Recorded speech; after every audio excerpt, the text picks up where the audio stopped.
ಶತಶತಮಾನಗಳಿಂದ ಕೋಟಿ ಕೋಟಿ ಭಕ್ತರ ಕನಸಾಗಿದ್ದ ಆ ಅಪೂರ್ವ ಕ್ಷಣ ಬಂದೇ ಬಿಟ್ಟಿದೆ. ರಾಮಮಂದಿರ ಉದ್ಘಾಟನೆಗೆ ಕ್ಷಣಗಣನೆ ಆರಂಭವಾಗಿದೆ. ಬಾಲರಾಮನಿಗೆ ಇಂದು ಪ್ರಾಣ ಪ್ರತಿಷ್ಠಾಪನೆಯಾಗಲಿದ್ದು ಅಯೋಧ್ಯೆಯಲ್ಲಿ ರಾಮಯುಗ ಮತ್ತೆ ಮರುಕಳಿಸ್ತಾ ಇದೆ. ಹಾಗಿದ್ರೆ ಪ್ರಾಣ ಪ್ರತಿಷ್ಠಾಪನೆಯ ಪೂಜಾ ಕೈಂಕರ್ಯಗಳು ಹೇಗಿರಲಿವೆ, ಹೇಗೆಲ್ಲ ಸಿದ್ಧತೆಯನ್ನ ಮಾಡಿಕೊಳ್ಳಲಾಗಿದೆ ಅನ್ನೋದರ ಕಂಪ್ಲೀಟ್ ಡೀಟೇಲ್ಸ್ ಇಲ್ಲಿದೆ.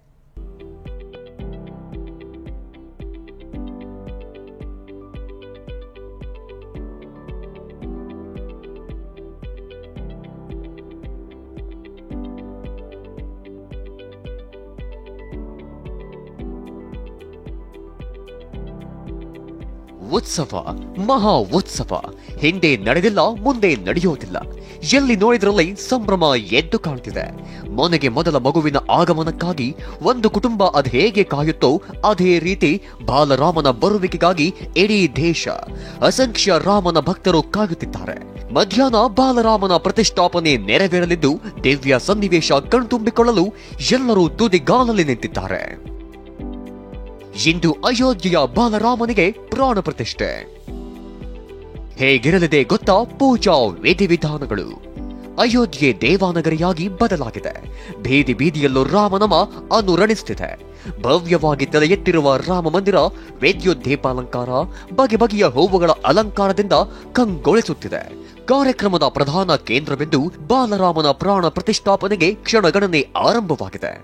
ಅಷ್ಟಕ್ಕೂ ಪ್ರಾಣ ಪ್ರತಿಷ್ಠೆ ಒಂದು ದಿನ ಮಾತ್ರ ನಡೆಯೋ ಧಾರ್ಮಿಕ ವಿಧಿವಿಧಾನವಲ್ಲ, ವಾರಗಟ್ಟಲೆ ನಡೆಯುವ ಪೂಜಾ ಕೈಂಕರ್ಯವಾಗಿದೆ. ಇಂದು ನೆರವೇರುತ್ತಿರುವುದು ಪ್ರಾಣ ಪ್ರತಿಷ್ಠಾನದ ಅಂತಿಮ ಪೂಜಾ ವಿಧಾನ. ಹಾಗಿದ್ರೆ ಅಂತಿಮ ಹಂತಕ್ಕೆ ಬರೋವರೆಗೂ ಏನೆಲ್ಲ ಧಾರ್ಮಿಕ ವಿಧಿವಿಧಾನ ನಡೆದವು, ಇಂದು ನಡೆಯೋ ಧಾರ್ಮಿಕ ವಿಧಿವಿಧಾನಗಳು ಏನು ತೋರಿಸ್ತೀವಿ ನೋಡಿ. ಪ್ರಾಣ ಪ್ರತಿಷ್ಠಾನದ ಮೊದಲ ಹಂತ ಬಾಲರಾಮ ಮೂರ್ತಿ ಶೋಭಾಯಾತ್ರೆ ನಡೆಸೋದಾಗಿತ್ತು. ಇದು ಜನವರಿ 17ರಂದೇ ನಡೆದಿದೆ. ಇನ್ನು ಎರಡನೇ ಹಂತ ಗಣೇಶನ ಪೂಜೆ. ಮೂರನೇ ಹಂತದಲ್ಲಿ ಬಾಲರಾಮ ಮೂರ್ತಿಯ ಶುದ್ಧೀಕರಣ ಮೊನ್ನೆ ನೆರವೇರಿದೆ.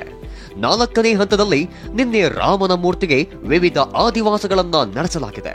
ಅಂದ್ರೆ ಅನ್ನಧಿವಾಸ, ಔಷಧಿವಾಸ, ಫಲಪುಷ್ಪಧಿವಾಸ ನಡೆಸಲಾಗಿದೆ. ಇಂದು ಐದನೇ ಹಂತದಲ್ಲಿ ಪವಿತ್ರ ನದಿಗಳ ನೀರಿನಿಂದ ಬಾಲರಾಮನ ಮೂರ್ತಿಗೆ ಧಾರ್ಮಿಕ ಸ್ನಾನ ಮಾಡಿಸಲಾಗುತ್ತೆ. ಬಳಿಕ ಆರನೇ ಹಂತದಲ್ಲಿ ಅರ್ಚಕರು ನೇತ್ರೋನ್ಮಿಲನ ಅಂದ್ರೆ ಕಣ್ಣುಗಳನ್ನ ತೆರೆಯುವ ಶಾಸ್ತ್ರ ಮಾಡಲಿದ್ದಾರೆ. ಬಳಿಕ ಏಳನೇ ಹಂತದಲ್ಲಿ ಬಾಲರಾಮನ ಕಣ್ಣಿಗೆ ಪ್ರಧಾನಿ ಮೋದಿ ಕಾಡಿಗೆ ಇಡುವ ಮೂಲಕ ಕಾಡಿಗೆ ಶಾಸ್ತ್ರವನ್ನ ನೆರವೇರಿಸಲಿದ್ದಾರೆ. ನಂತರ ಅರ್ಚಕರು ಮಂತ್ರ ಘೋಷಗಳ ಮೂಲಕ ದೇವಾನು ದೇವತೆಗಳನ್ನ ಆವಾಹನೆ ಮಾಡಲಿದ್ದಾರೆ. ಅಲ್ಲಿಗೆ ಪ್ರಾಣ ಪ್ರತಿಷ್ಠಾನ ಸಂಪನ್ನಗೊಳ್ಳಲಿದೆ. 9ನೇ ಹಂತದಲ್ಲಿ ಪ್ರಾಣ ಪ್ರತಿಷ್ಠಾನಗೊಂಡ ಬಾಲರಾಮನಿಗೆ ಮೊದಲ ಪ್ರಾರ್ಥನೆಯನ್ನ ಮಾಡಲಾಗುತ್ತೆ.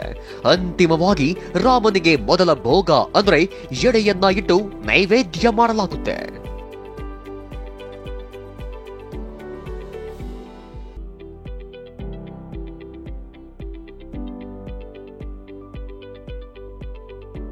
ಎಂಬತ್ನಾಲ್ಕು ಸೆಕೆಂಡ್ಗಳಲ್ಲಿ ನಡೆಯಲಿದೆ ರಾಮಲಲ್ಲಾಗೆ ಪ್ರಾಣ ಪ್ರತಿಷ್ಠೆ.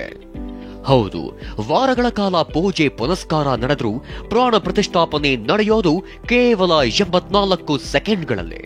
ಈ 84 ಸೆಕೆಂಡ್ಗಳು ತುಂಬಾನೇ ವಿಶೇಷವಾಗಿದೆ. ಇಂದು ಮಧ್ಯಾಹ್ನ 84 ಸೆಕೆಂಡ್ಗಳಲ್ಲಿ ಪ್ರಾಣ ಪ್ರತಿಷ್ಠಾಪನೆ ನೆರವೇರಲಿದೆ. ಅಂದ್ರೆ ಮಧ್ಯಾಹ್ನ 12:29:08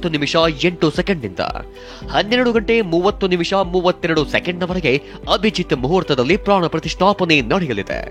ಆಚಾರ್ಯ ಗಣೇಶ್ವರ ದ್ರಾವಿಡ್ ಮತ್ತು ಆಚಾರ್ಯ ಲಕ್ಷ್ಮೀಕಾಂತ್ ದೀಕ್ಷಿತ್ ನೇತೃತ್ವದಲ್ಲಿ ಪೂಜೆ ನಡೆಯಲಿದೆ.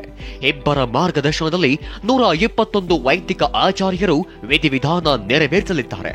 ಪೂಜಾ ವಿಧಿವಿಧಾನಗಳ ನೇತೃತ್ವವನ್ನ ಪ್ರಧಾನಿ ಮೋದಿ ವಹಿಸಲಿದ್ದಾರೆ.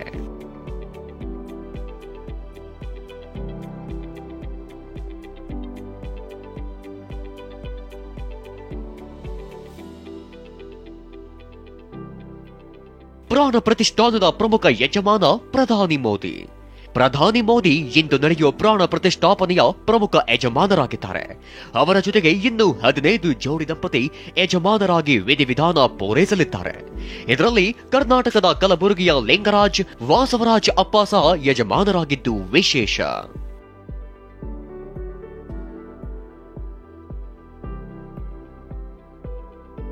ಒಟ್ಟಾರೆ ಅಯೋಧ್ಯೆಯಲ್ಲಿ ಹಬ್ಬದ ವಾತಾವರಣ ನಿರ್ಮಾಣವಾಗಿದೆ.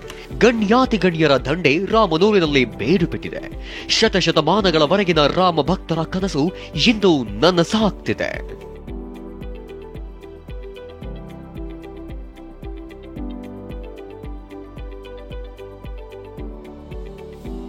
Bureau report, TV9.